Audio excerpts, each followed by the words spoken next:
Welcome to my channel Health and Wellness. How to read manually blood pressure. When preparing to check your blood pressure, or when verify that you have the right cuff size. A standard size blood pressure cuff, purchased from a drugstore, will fit around the arm of most adults. However, if you have an especially narrow or wide arm, or if you plan to take the blood pressure of a child, you may need a different size. Check the size of a cuff before buying it. Look at the index line. This is the range line on the cuff that tells you if it fits. Once it is on the patient's arm, it will tell you whether or not the circumference of your arm fits within the range area of the cuff. If you do not use the proper cuff size, you may end up with an inaccurate measurement. 2.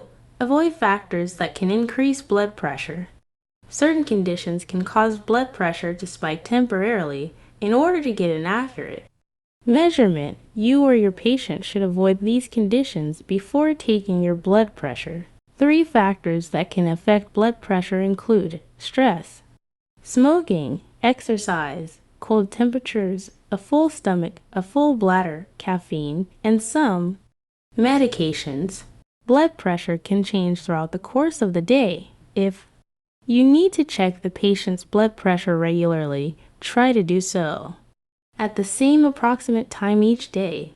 3. Find a quiet place. You will need to listen your patient's heartbeat, so a quiet setting is ideal. A quiet room is also a con room. So someone who rests in a quiet room while checking his or her blood pressure is more likely to feel relaxed rather than stressed. Therefore, you are more likely to get an accurate reading. Get comfortable, since physical stress can affect blood pressure reading. You or the patient whose reading you take should get comfortable. For example, use the bathroom before you have your blood pressure taken. It's also a good idea to keep yourself warm. Find a warm room, or if the room is chilly, wear an extra layer of clothing to keep warm. In addition, if you have a headache or body ache, try to reduce or relieve the pain before taking your blood pressure. 5. Remove tight sleeves. Roll up your left sleeve, or, better yet, change into a shirt that exposes your upper arm. Blood pressure should be measured from the left arm, so the sleeve should be removed from the upper left arm. 6. Rest for 5 to 10 minutes. Resting will assure that your heart rate and blood pressure have the chance to stabilize before the measurement is taken. 7. Find a comfortable and appropriate location to take your blood pressure. Sit in a chair next to a table.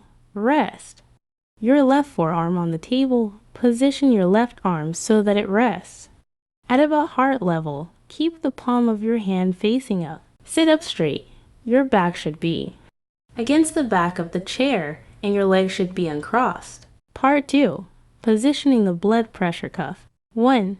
Locate your pulse. Place your index and middle fingers over the inside center of your inner elbow. When you press lightly, you should be able to feel the pulse of your brachial artery from this position. If you have difficulty locating your pulse, place the head of the stethoscope, the round piece, at the end of the tube in the same general area and listen until you can hear your heartbeat. To wrap the cuff around your arm, tuck the cuff in through the metal loop and slide it onto your upper arm. The cuff should be roughly 1 inch to 0.5 centimeters above the bend of your elbow and should be evenly tight around your arm. Make sure that your skin is not pinched by the cuff as you wrap it securely. The cuff should have heavy-duty Velcro on it, which will hold the cuff closed. 3. Check the tightness of the cuff by slipping to fingertips underneath. If you can wiggle it to fingertips under the top edge, but cannot wedge your full fingers beneath the cuff is tight enough. If you can wedge your full fingers under the cuff, then you need to open up the cuff and pull it tighter before closing it again. 4. Slide the head of the stethoscope under the cuff. The head should be face down, with the wide part of the chest piece in contact with the skin. It should be positioned directly over the pulse of your brachial artery that you found earlier. Also place the stethoscope earpieces in your ears. The earpieces should face forward and point toward the tip of your nose. 5.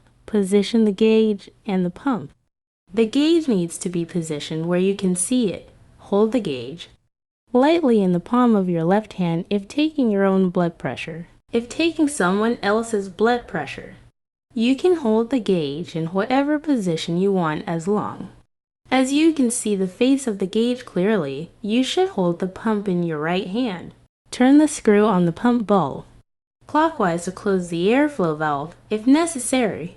Part 3. Measuring your blood pressure. 1. Inflate the cuff.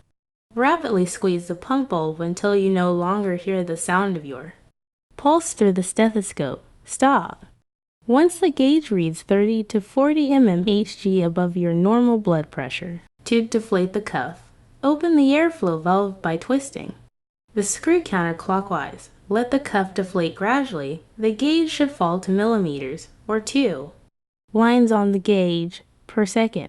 3. Listen for the systolic reading. Note the measurement on your gauge at the precise moment you hear your heartbeat again. This measurement is your systolic reading. Systolic blood pressure refers to the force your blood exerts against the artery walls as your heart pumps. 12. This is the blood pressure created when your heart contracts. 4. Listen for the diastolic reading. Note the measurement on your gauge at the precise moment the sound of your heartbeat disappears. This measurement is your diastolic reading. Diastolic blood pressure refers to your blood pressure in between heartbeats. 5. Rest and repeat the test. Let the cuff completely deflate. After several minutes, follow the same steps to take another measurement. If your blood pressure is still high, consider comparing readings with the other arm. Mistakes can happen while taking your blood pressure, especially if you are not used to doing it. As such, it is important to double check your findings by taking a second measurement. Like, share, subscribe. Thanks for watching.